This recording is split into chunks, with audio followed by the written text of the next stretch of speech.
असताना भास्करराव एका कर्मचाऱ्यासोबत वाद घालत होते आणि कर्मचाऱ्यांसोबत वाद घालत असताना त्या कर्मचाऱ्यांना असं म्हणत होते की ही व्यवस्था काय सत्ताधारी पक्षाच्या बापाची आहे का।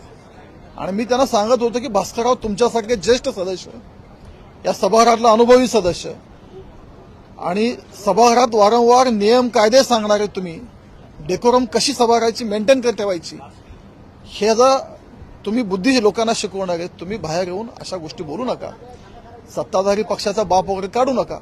तुम्ही काढलात, आम्ही काढलो, कुठंतरी या महाराष्ट्राची जी सर्वोच्च सभागृह आहे अशा ठिकाणी अशा गोष्टी होणं बरोबर नाही हे भास्कररावांना समजावून सांगत होतो। पण भास्करराव काय समजून घेण्याच्या मनस्थितीत नव्हते। कदाचित त्यांना जे अपेक्षित होतं की विरोधी पक्षनेता त्यांना मिळत नाही। सभागृहाच्या आतील जे व्यथित झालेले भास्करराव आहेत त्यांचा फ्रस्ट्रेशन त्यात बाहेर जाणवलं। महाराष्ट्राच्या राजकारणात वैचारिक मतभेद असतात, पक्षपरत्वे काही विचार वेगळे असतात, पण हे करत असताना कोणाच्या पक्षाचा बाप काढायची संस्कृती या महाराष्ट्रात नाहीये आणि त्याचीच मी समज